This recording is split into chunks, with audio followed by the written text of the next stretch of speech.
Hi, my name is Mike. I'm with the Brunswick Sewer District. When most people flush their toilet, they don't think about what happens next. Once on a site, it's on a mind. Well, I'm here to tell you what happens after you flush. I'm going to take you on a trip from your flush through the Brunswick Sewer District's wastewater collection system. My friend Jason will then take you through the Brunswick Sewer District's treatment plant and finally out to the Androscoggin River. We're going to show you the wastewater treatment cycle. And so our journey begins. Being mostly on a site, your home's plumbing system remains on a mind until something goes wrong.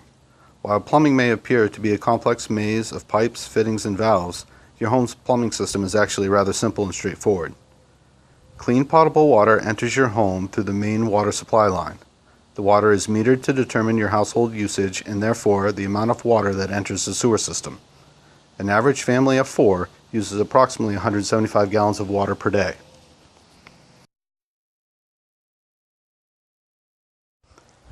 Wastewater flows by gravity through a series of pipes in your home.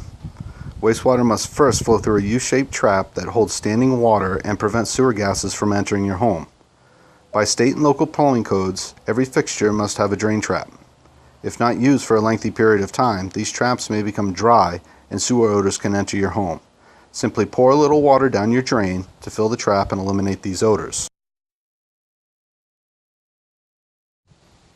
Drain pipes are connected to a vent system that bring fresh air to the drains and prevent suction that could either stop or slow the flow of wastewater.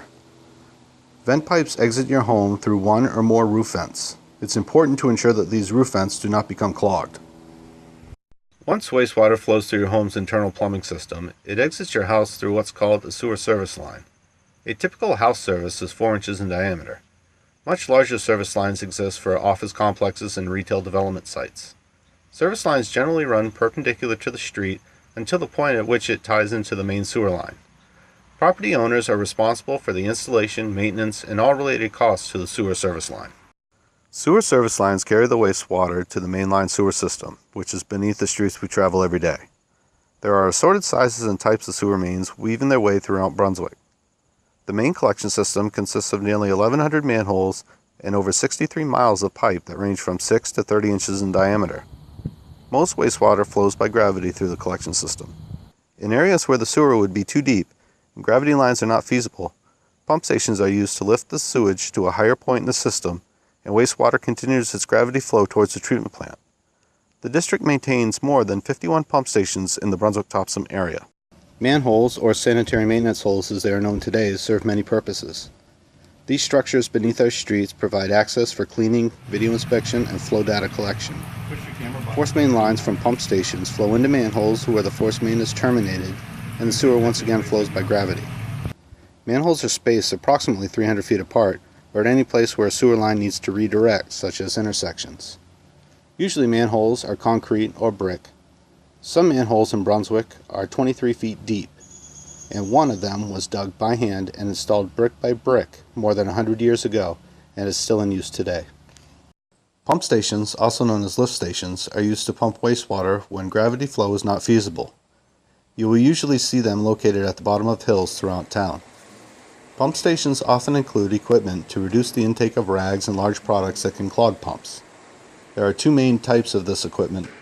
The first is a bar rack, which acts like a screen that catches large objects before they can reach the pump. Bar racks must be cleaned manually on a regular basis. The second is a grinder, which does just what it says. It breaks up materials before they can get to the pumps. Although this equipment reduces the amount of harmful products that reach the pumps, they do not remove them all. In fact, with more and more products claiming to be flushable, wipes and rags are becoming quite a problem. Other interesting devices at pump stations include variable frequency drives, known as VFDs, and programmable logic controls, known as PLCs. A PLC is used to monitor flow, well levels, generate alarms, and control pumps. They control pump rates and times to ensure that the flow to the treatment plant is consistent. The PLC, in conjunction with a VFD, starts and stops pumps or adjusts the speed of the pump automatically depending on the rate of incoming flow. These devices greatly reduce the power consumption at pump stations by up to 50%. In most cases, it is more cost-effective to run a pump for 20 hours straight than to have it turn on and off 10 times a day. The Brunswick Sewer District has a couple mainline interceptor pipes. One is a 30-inch diameter gravity line that runs from the Bowdoin College area to the treatment plant. Another, known as the Cook's Corner interceptor, is a 21-inch diameter gravity line that supplies service to Cook's Corner in the Bath Road areas. This major trunk line collects waste from the edges of West Bath, along Bath Road, the Cook's Corner area, and Brunswick Landing. The interceptor delivers the wastewater directly to the treatment plant.